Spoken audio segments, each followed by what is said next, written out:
बिस्मिल्लाहिर्रहमानिर्रहीम। अस्सलाम वालेकुम ईरा लाइट्स बॉयज एंड गर्ल्स। हम लोग ग्रामर का वर्ब का टॉपिक पढ़ रहे हैं और पिछले लेक्चर में हमने कॉजेटिव वर्ब्स के डायनामिक्स किए थे, जिसमें से एक हेल्प कॉजेटिव जो था वो रह गया था। तो अब हेल्प कॉजेटिव देखते हैं कि उसको क्या करना है। Please help me carry this bag होना चाहिए या टू कैरी दिस बैग होना चाहिए। तो इसमें हेल्प के बाद भी बेयर इन्फिनिटिव जो है वो फॉर्मल है। अच्छा, अगरचे कैरी गलत नहीं है। अब आप लोगों ने एमसीक्यू जो होगा उसकी नौयत देखनी होगी। अगर एमसीक्यूज में है please help me to carry this bag और बाकी सारे गलत हैं, तो फिर हेल्प के बाद टू इन्फिनिटिव को भी आप लोग ठीक कर देना। लेकिन अगर एमसीक्यूज में ऐसा है कि प्लीज हेल्प मी कैरी और please help me to carry, तो फिर आप हेल्प मी कैरी को प्रेफर करना। तो हेल्प के बाद, हेल्प पॉजिटिव के बाद जो बेयर इन्फिनिटिव है वो फॉर्मल है जी। अब इसका जो पैसिव बनेगा वो भी ट्रेडिशनल मेथड से बनेगा। इसको हम यूं कर देते हैं, Ali helped me carry this bag. तो इसका पैसिव इस तरीके से बन जाएगा,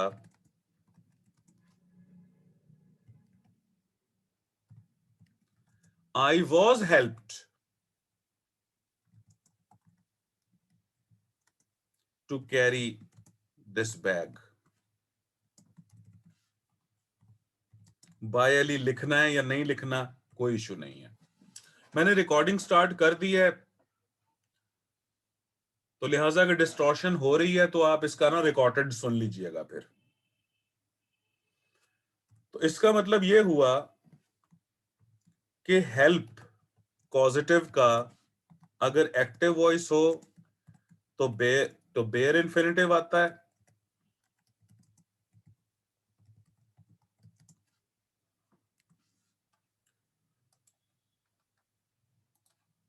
और हेल्प पॉजिटिव का अगर पैसिव वॉइस हो तो फिर टू इन्फिनिटिव आता है। ये इन्फिनिटिव भी ठीक है, इसे मैं खुद टू इन्फिनिटिव जानबूझ के कहता हूं याद करवाने के लिए। तो हेल्प पॉजिटिव का यहां तक ही था। ये इसका जो है फॉर्मूला अपने जहन के अंदर रखिएगा। अच्छा जी, अब हेल्प डायनामिक्स मैंने यहां पर लिखा हुआ है, हेल्प और स्ट्रक्चर्स में भी इस्तेमाल होता है, उसको भी साथ ही कर लेते हैं। अब यहां पर जो हेल्प है,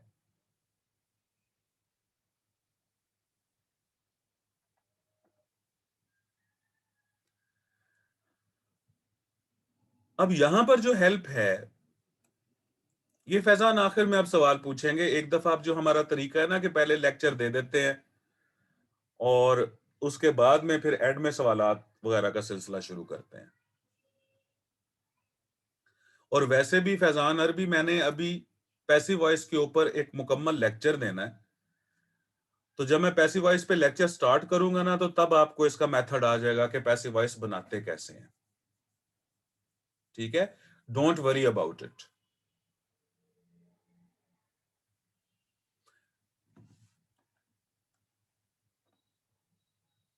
ठीक है फैजान।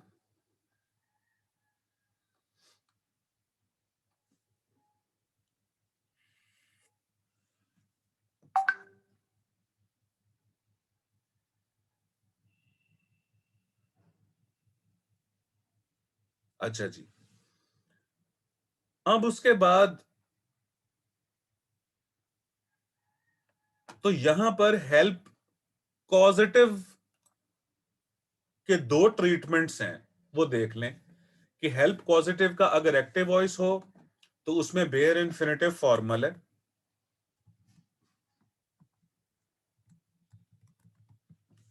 और अगर हेल्प कॉजेटिव का पैसिव वॉइस हो तो उसमें टू इन्फिनेटिव है। अब कॉजेटिव का सिलसिला यहां पर खत्म हुआ। अब हेल्प से रिलेटेड दो स्ट्रक्चर्स और थे जो मैंने साथ ही एंटर कर दिए हैं यहां पे। The young doctor could not help weeping when he saw the cancer patient. अच्छा, हेल्प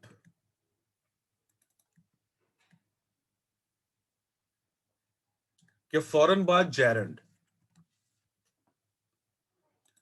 और हेल्प के बाद बट, और उसके बाद बेयर इन्फिनेटिव। अब इन दो स्ट्रक्चर्स को अपने जहन के अंदर रखना कि हेल्प के फौरन बाद अगर जेरंड आए, या फिर हेल्प के फौरन बाद बट आए, और उसके बाद बेयर इन्फिनेटिव आए,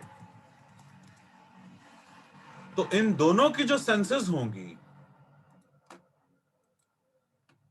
हाँ, तो इन दोनों की जो सेंस होगी वो होगी अनअवॉइडेबिलिटी की।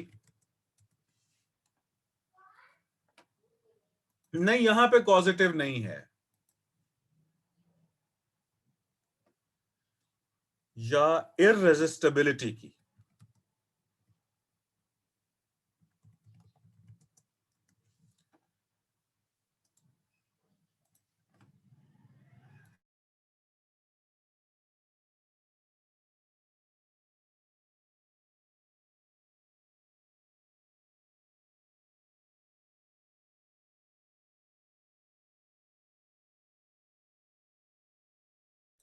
अब ये दो फॉर्मूला आप जहन के अंदर रखें, फार्मूलाज,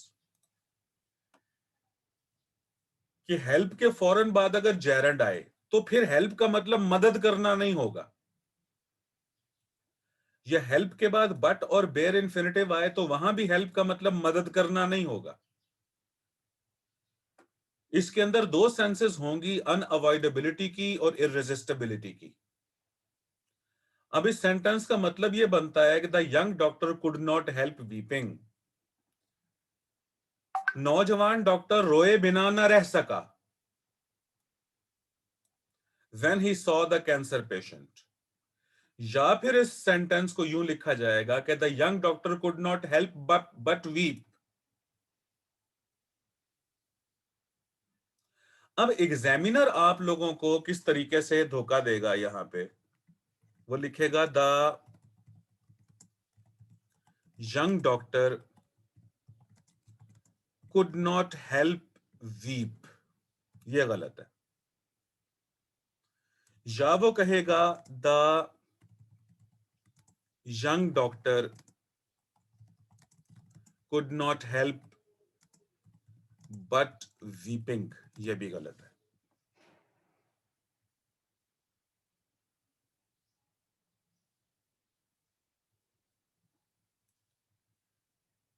सॉरी,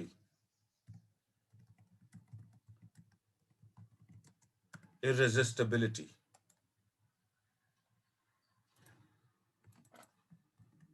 ओके जी, तो ये जो हेल्प वीप यहां पर लिखा हुआ है, ये देखो मेरा बच्चा, हेल्प वीप, ये स्ट्रक्चर भी गलत है, और हेल्प बट वीपिंग जो लिखा हुआ है ये स्ट्रक्चर भी गलत है।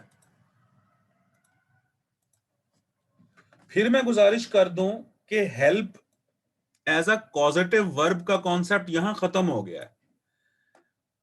बस हेल्प के साथ दो स्ट्रक्चर्स और थे जो कि मैंने आप लोगों को बताने थे, तो वो मैंने साथ ही अटैच कर दिए हैं यहां पे। और वो स्ट्रक्चर है help plus gerund, help plus gerund या हेल्प प्लस बट प्लस बेर इन्फिनेटिव, इन पे आपने पक्का रहना है।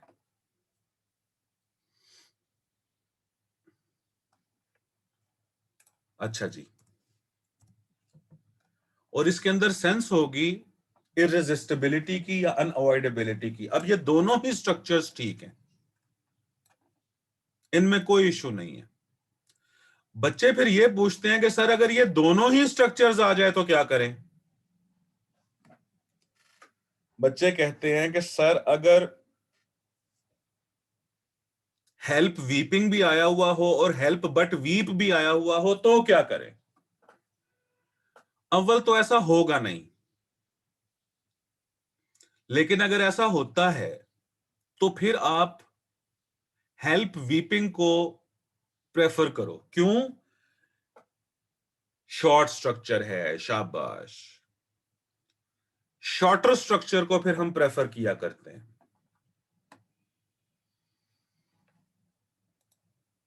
अच्छा जी, उसके बाद अगला जो पॉइंट है वो है यूज टू के डायनामिक्स।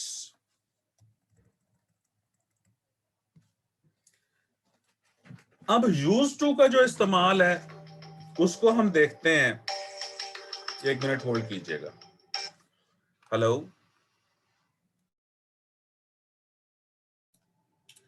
अच्छा जी बेटे,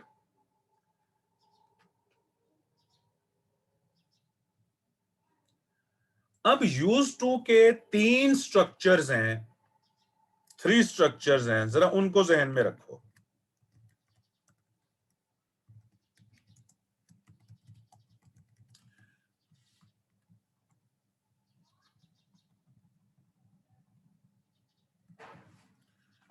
यूज टू के कौन कौन से 3 स्ट्रक्चर्स हैं, ये 3 सेंटेंसेस पढ़िए जरा।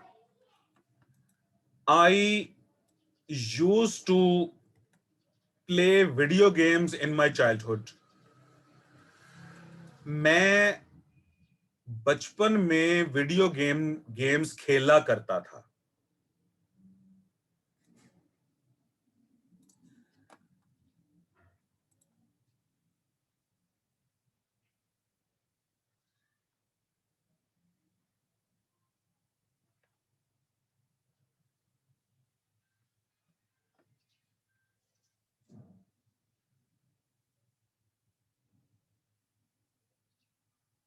जी आप सही कह रहे हो, बिल्कुल।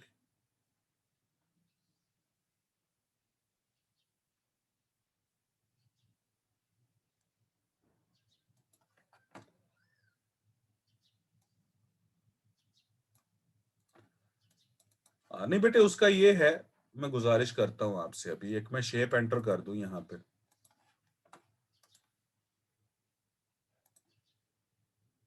देखो, सब्जेक्ट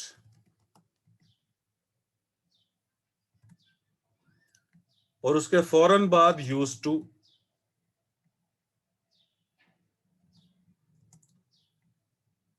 और उसके फौरन बाद वर्ब की फर्स्ट फॉर्म अगर आती है तो इसकी सेंस होती है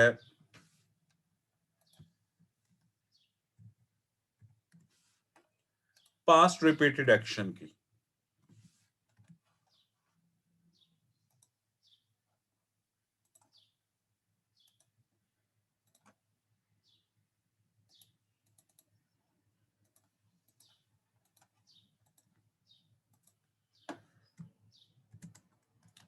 पास्ट रिपीटेड एक्शन, माजी में कोई काम बार बार हो, उसका फॉर्मूला है ये।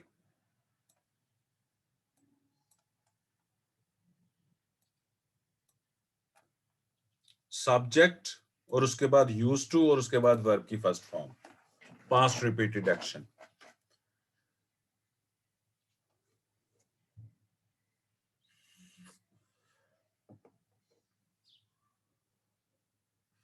जी बिल्कुल। अच्छा, सब्जेक्ट के फौरन बाद यूज टू,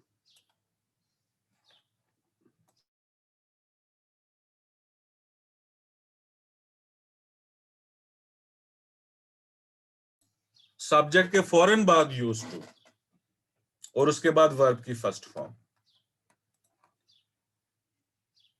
सब्जेक्ट, उसके फौरन बाद यूज टू और उसके बाद वर्ब की first form, past repeated action. अच्छा, और अगर यूज टू से पहले बी फैमिली आई हुई हो,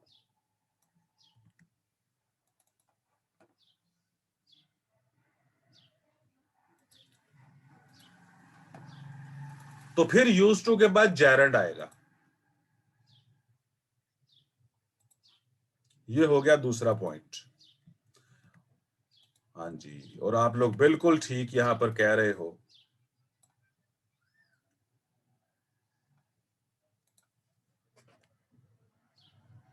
बिल्कुल ठीक कह रहे हो। अब subject plus be family plus use to, तो फिर उसके बाद जेरंड आएगा।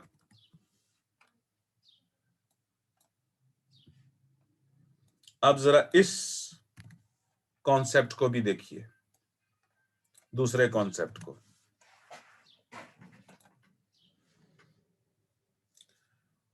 और इसकी जो सेंस होगी वो होगी हैबिट की।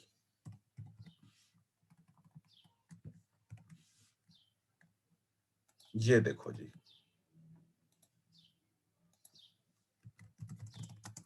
Sense of habit.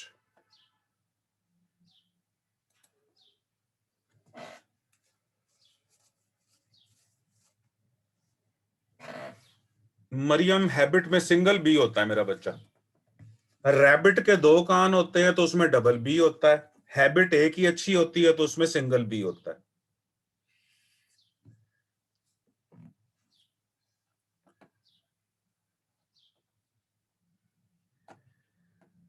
अच्छा, अब ये दो फॉर्मूलाज आप लोगों को समझ आए हैं। पहले तो आप सिर्फ इसकी इन दो की बातें बताओ।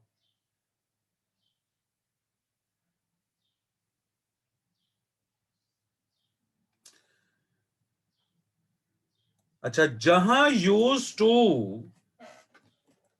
अब आपको पता कैसे चलेगा कि यूज टू यहां पर पास्ट रिपीटेड एक्शन की सेंस दे रहा है या यूज टू यहां पर सेंस ऑफ हैबिट दे रहा है? ये आपको पता कैसे चलेगा?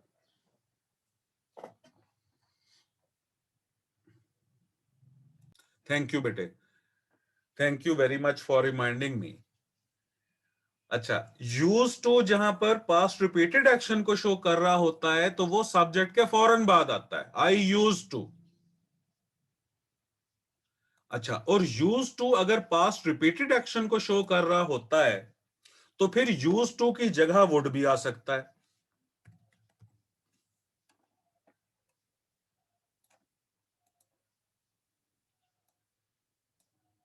चौधरी उमैर, वीडियो ऑफ करें बेटे।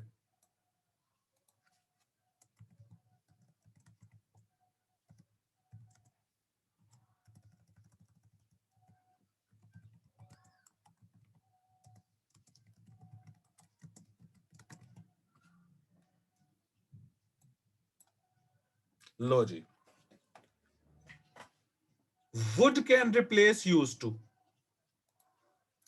ये देखो जी,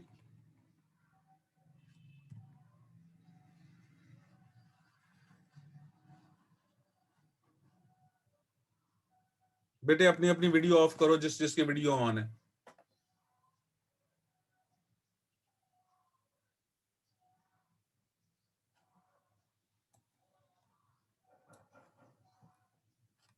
अच्छा जी, तो हम ये बात कर रहे थे,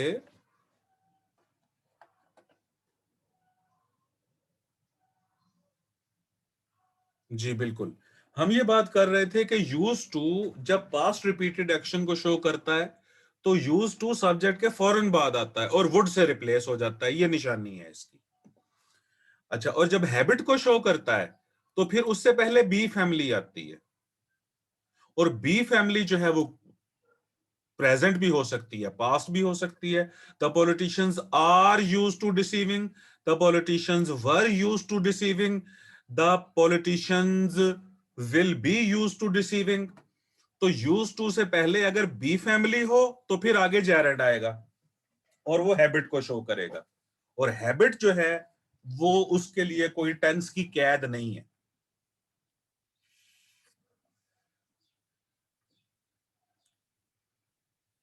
अब मुझे बताओ सेंटेंस नंबर 3 में भी तो यूज टू से पहले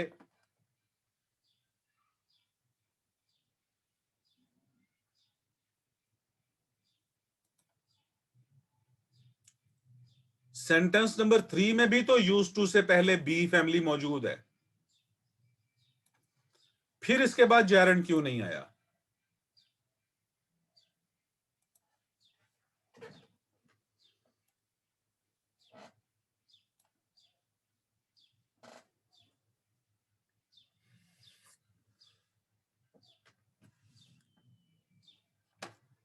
शाबाश, अब बच्चे बिल्कुल ठीक बता रहे हैं। पहली बात तो ये कि ये यूज टू है ही नहीं, ये है mobile phones are used to communicate, और यहां यूज्ड का लफ्जी मतलब है। सेंटेंस नंबर 3 में जो यूज्ड है उसका लफ्जी मतलब है ना। ऊपर यूज्ड सेंटेंस नंबर 1 में भी यूज का मतलब जो है वो इस्तेमाल करना नहीं है, सेंटेंस नंबर 2 में भी यूज का मतलब इस्तेमाल करना नहीं है, और यूज टू के बाद जो डिसीविंग आया ये जेरेंड है। इस वजह से ये स्ट्रक्चर भी डिफरेंट है। लेकिन सेंटेंस नंबर 3 जो है, मोबाइल फोन आर यूज्ड, इसे यहां तक पढ़ो। इसको मैं एक ही कर देता हूं, एक ही शेड में। Mobile phones are used, mobile phone इस्तेमाल किए जाते हैं टू कम्युनिकेट, कम्युनिकेट करने के लिए।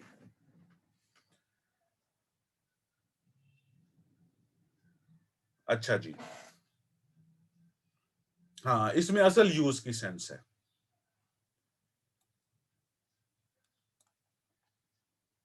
तो ये 3 स्ट्रक्चर्स अपने जहन के अंदर रखिएगा। अब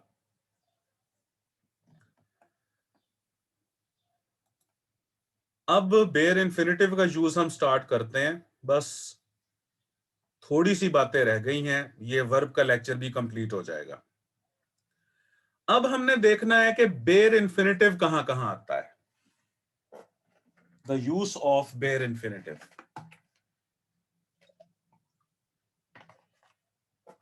कुछ चीजें आप लोगों ने पढ़ ली हुई हैं पहले, अब हम उसे एक ही लेवल के ऊपर जाकर एक ही दफा एक ही लेवल पे देख लेते हैं। बेयर इन्फिनेटिव सबसे पहले तो मोडेल वर्ब के बाद आता है जी, after modals. Will, would, shall, should, can, could, may, might और must।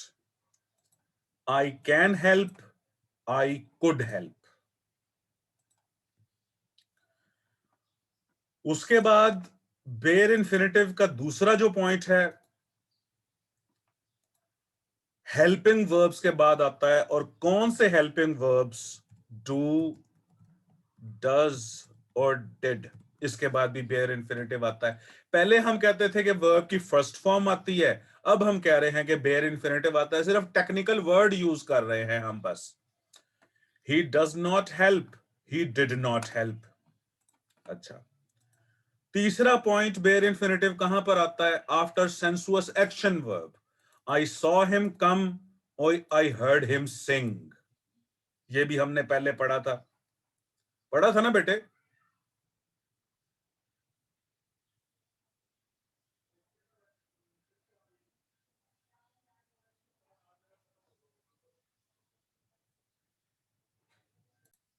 तो सेमी मोडेल्स फोर्थ पॉइंट है। थैंक यू बेटे कायनात। उसके बाद भी हमने बेयर इन्फिनेटिव का यूज करना होता है, जैसे कि आई हैड बेटर गो। हाँ जी बिल्कुल, ये अग्रीमेंट में हमने पढ़ा था। I had better go, because it is too late. तो हैड बेटर के अंदर मैंने सेंस आपको बताई थी कि सेंस ऑफ थ्रेट भी होती है और सेंस ऑफ अप्रोप्रिएटनेस भी होती है। आई वुड रादर डाई, अब देखें हैड बेटर के बाद गो, वुड रादर के बाद die, you ought to come in time, ought to जो है वो एक्सटर्नल प्रेशर को शो करता है और उसके बाद भी बेयर इन्फिनेटिव है। देखें you ought to come in time. अच्छा, I use to play cricket in my childhood, use to जो है ये अभी हमने इसका इस्तेमाल किया है, इसके बाद भी बेयर इन्फिनेटिव आ रहा है। ही डेयर्स नॉट चीट मी, अब यहां डेयर नॉट के बाद जो है वो बेयर इन्फिनेटिव आ रहा है। अच्छा, आप लोगों ने एग्रीमेंट मिस्टेक्स नहीं की, चलें इसका मैं आपको सॉल्यूशन बताता हूं 8 फरवरी वालों को। ही के बाद डेयर्स क्यों है, एक मिनट होल्ड कीजिएगा। हेलो, वालेकुम सलाम।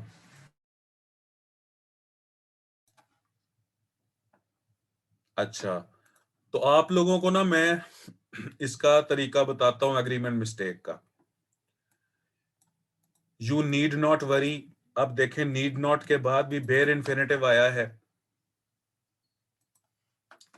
We are going to start a new project, we are going to start, going to, अब ये भी सेमी मॉडल है और इसके बाद भी बेयर इन्फिनेटिव आया है, तो सेमी मॉडल्स के बाद भी बेयर इन्फिनेटिव आते हैं जी। अब ये 8 फरवरी वालों को ये इशू आएगा सेमी मॉडल का, तो ये मैं आज इसका सोल्यूशन मेरे बच्चों को मैं बता देता हूं।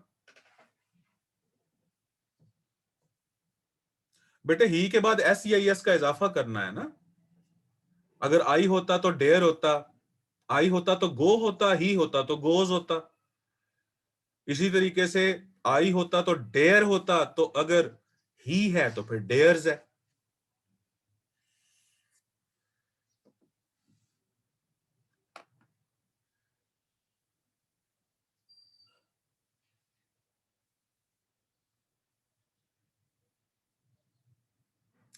अच्छा, ये 8 फरवरी वाले जो है ना, ये अभी जो है ना रुक जाएं, क्योंकि मॉडल सेमी मॉडल जो है ना इसका कॉन्सेप्ट, क्योंकि अग्रीमेंट में ये 18 जनवरी वालों ने किया हुआ है, तो अब मैंने करवाना शुरू किया ना तो वो बड़ी देर लग जाएगी। तो मॉडल सेमी मॉडल पे रुक जाएं, इसका मैं आपको सोल्यूशन बताता हूं।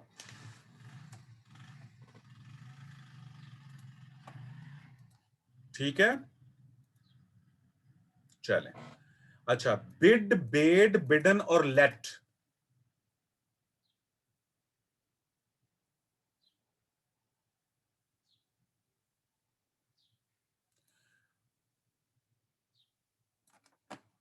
एक मिनट जरा। तो एवरी, या यूं हम करते हैं, modal verbs can replace semi modal verbs.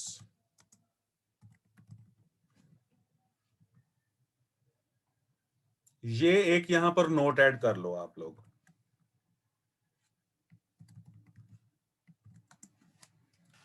Modal verbs can replace semi modal verbs. अच्छा, अब सेमी मॉडल की भी एक लिस्ट में बता देता हूं। मॉडल की लिस्ट ये है, पहले आप ये देख लो। मॉडल की लिस्ट क्या है? Will, would, shall, should, can, could, may, might और मस्ट। कितने हैं ये टोटल?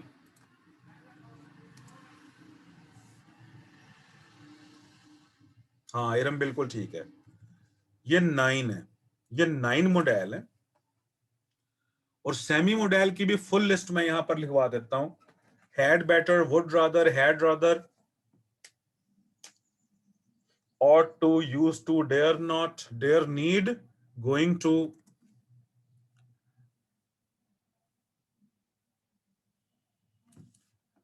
अच्छा, 8 हैं। एक मिनट, एक, 2 3 4 5 6 7 8 9 है बेटे। नहीं, सेमी मोडेल्स को ना हम थोड़ा सा एक्सटेंड कर लेते हैं। Going to, is to, am to, are to, was to, were to, has to, have to, had to, Sabahat और हाँ will have to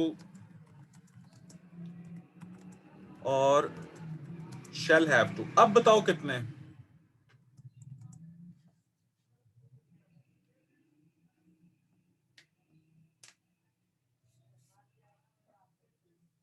एक, दो, तीन, चार, 18 है। अच्छा,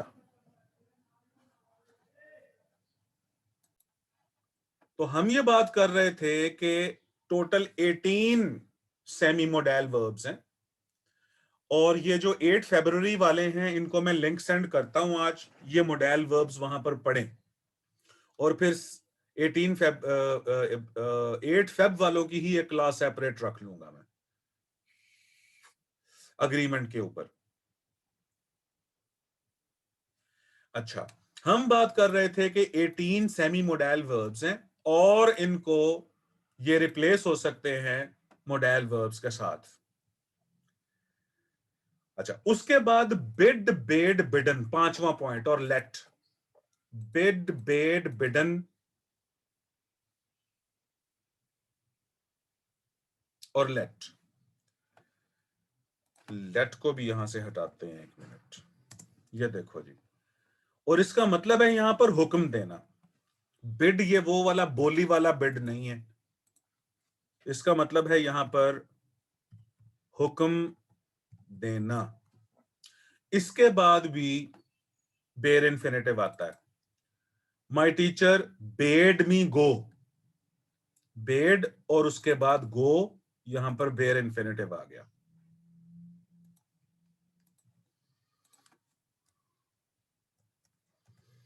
अच्छा जी, छठा पॉइंट उसके बाद ये है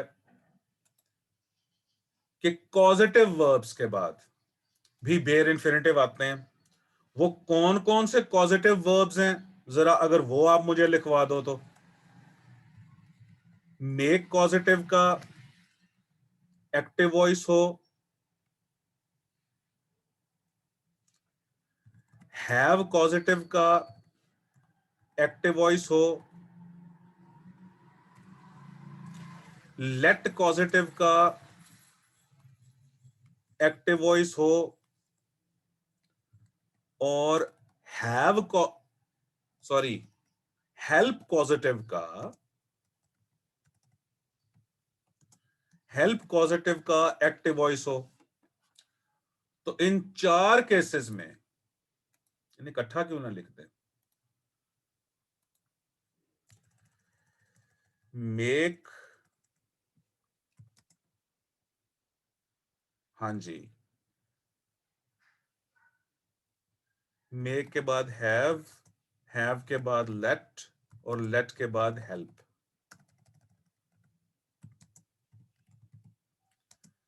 अगर ये पॉजिटिव वर्ब हो और इनके एक्टिव वॉइस के सेंटेंस हो, तो उसके बाद भी बेयर इन्फिनेटिव आता है। ये भी हमने किया था कल परसों, लेकिन ये एक ही हेड के अंदर मैं चाह रहा था कि सारी की सारी चीजें आ जाएं। बिल्कुल ठीक है। अब इसके दो एक सेंटेंस है। I made my servant polish my shoes, I had my servant polish my shoes. Made यहां पर पॉजिटिव है, हैड यहां पर पॉजिटिव है, और उसके बाद जो पॉलिश है वो बेयर इन्फिनेटिव आ रहा है। ये देखो जी,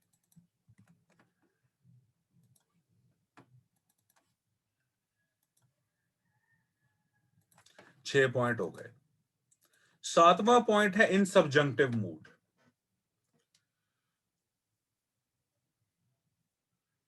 हाँ जी, गेट पॉजिटिव में टू आता है बेटे, बेयर इन्फिनेटिव नहीं आता।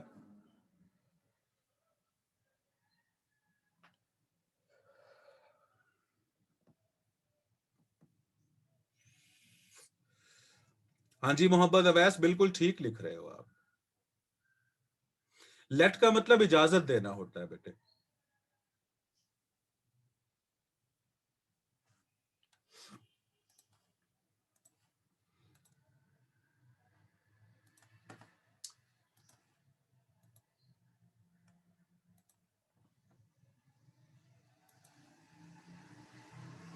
हाँ, ये जो है ना, बाकी ये हम करेंगे कल। सबजंक्टिव मूड वाला आ, ये एक चक्कर दूसरा है, तो ये मैं चाह रहा हूं कि आपको तसल्ली से करवाऊं।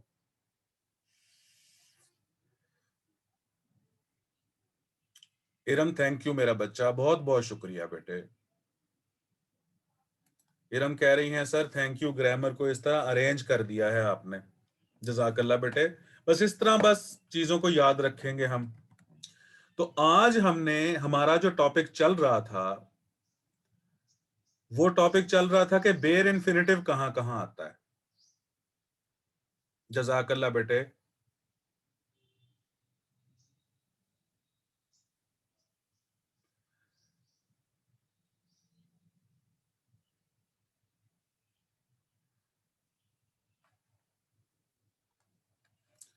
तो वो हमने सबसे पहले कहा कि मोडेल वर्ब्स के बाद 9 मॉडेल्स हैं। 3 हेल्पिंग वर्ब्स के बाद डू, डज और डिड। सेंसुअस एक्शन वर्ब्स के बाद बेयर इन्फिनेटिव आता है। सेमी मॉडेल वर्ब्स के बाद भी बेयर इन्फिनेटिव आता है। बिड, बेड, बिडन, ये वर्ब की 3 फॉर्म्स हैं, इनके बाद भी बेयर इन्फिनेटिव आता है। कॉजेटिव वर्ब्स जिसमें मेक, हैव, लेट और हेल्प कॉजेटिव, अगर एक्टिव वॉइस में हो तो बाद में बेयर इन्फिनेटिव आता है। अब हम कल स्टार्ट करेंगे सबजंक्टिव मूड से। सबा थैंक यू बेटे, थैंक यू मेरा बच्चा।